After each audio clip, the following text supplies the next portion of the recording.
बात आज की चैनल के कार्यक्रम आर पार में मैं सुरेंद्र चतुर्वेदी आपका स्वागत करता हूं।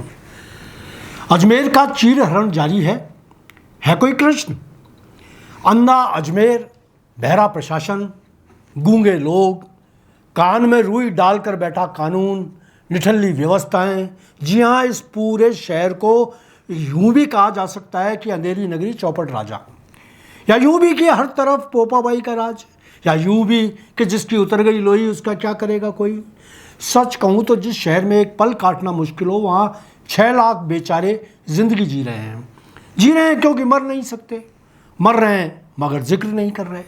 मित्रों, रहा होगा कभी यह शहर सम्राट पृथ्वीराज का, रहा होगा कभी यहाँ किसी सूफी फकीर का आस्थाना, रही होगी कभी सृष्टि के रचिता की पुण्य भूमि। अब तो यहाँ उनके नामों की तख्तियाँ ही बची हैं। इस शहर की सांसों पर कब्जा करके बैठे हैं स्वार्थी, लंपट और घिनौने लोग। कहने को यहाँ सरकार भी है, सरकार में शहर के भागी विधाता भी हैं, मगर सब शहर को बेचकर अपनी रोटियां ही सेक रहे हैं। आज़ादी के बाद इस शहर के कभी इतने बुरे दिन नहीं आए। द्रौपदी का चीरहरण एक बार हुआ और कृष्ण ने अपने हस्तक्षेप से उसका सम्मान बचा लिया, मगर यहाँ तो हर रोज चीरहरण हो रहा है, मगर कोई कृष्ण आकर दखलंदाजी नहीं कर रहा। पहले सड़कों की बेकदरी हुई, फिर झीलों की, फिर बागों की, किनारे बेचे गए, पानी पर डंपरों से मिट्टी डालकर कृत्रिम जमीन बनाई गई, जमीनों पर मॉल्स बनाए गए, बहुमंजिला इमारतों की खेती होने लगी, अवैध और अवैध तरीके से वैध बनाए गए निर्माणों की बाढ़ आ गई, खेतों को उनकी बाढ़ खाने लगी। और लीजिए, अब नगर निगम के धृतराष्ट्र पर्यावरण सुरक्षा के लिए बनी देश की सबसे बड़ी अदालत राष्ट्रीय हरित प्राधिकरण बनाम एनजीटी के फैसले को धत्ता बताते हुए आना सागर झील के किनारों को लीज पर देने के टेंडर जारी कर चुके हैं। जी हाँ, अब लव कुश गार्डन को शादी समारोह के लिए लीज पर दिया जा रहा है। फूड कोर्ट, जो पहले दीपक जैन को ठेके पर दिया गया था और जिसे एनजीटी ने अवैध मानते हुए गिराने के आदेश दिए थे, जिसके कारण ठेकेदार जैन फूड कोर्ट छोड़कर वापस चले गए, वही जगह अब बदल के ठेके पर दी जा रही है। अब आज भी एनजीटी के आदेश है कि 7 वंडर पाथवे और फूड कोर्ट को ध्वस्त कर दिया जाए। नगर निगम ने इस आदेश के विरुद्ध कोई स्टे भी प्राप्त नहीं कर रखा, मगर अधिकारियों का दुस्साहस देखिए कि उस लव कुश गार्डन और फूड कोर्ट को मात्र 12.5 लाख रुपए साल पर देने के लिए टेंडर जारी कर दिए गए हैं।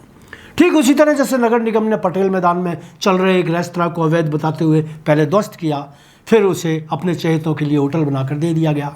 किसको दिया या किसी से छिपा नहीं। यहाँ बता दूं कि नगर निगम अजमेर ने लव कुश उद्यान में स्थित लेक व्यू फूड कोर्ट के संचालन के लिए खुली निविदा पोर्टल पर आमंत्रित की है। इस फूड कोर्ट का निर्माण उस भूमि पर किया गया है जो लव कुश उद्यान के अंतर्गत आती है और एक हरित पट्टी के रूप में चिन्हित है।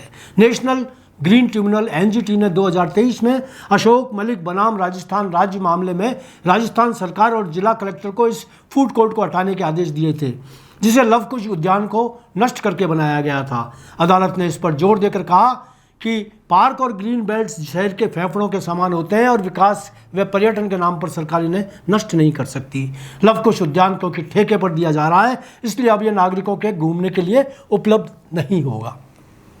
निगम के स्मार्ट अधिकारियों ने इस बार इस निविदा को लेक व्यू गार्डन व डाइट प्लाजा का नाम देकर निविदा निकाली है। एक और जहां विकास प्राधिकरण लोगों के निजी स्थलों जैसे गार्डन व समारोह स्थलों को वाणिज्यिक गतिविधियों के नाम पर सीज कर रहा है, वहीं दूसरी तरफ नगर निगम अजमेर एडीओ द्वारा संचालित कराई जा रही वाणिज्यिक गतिविधियों को अनदेखी कर रहा है। नागरिकों के लिए अलग अलग नियम और सरकार के लिए अलग, ये क्या बात है? क्या ये संविधान के द्वारा दिए गए अधिकारों का उल्लंघन नहीं?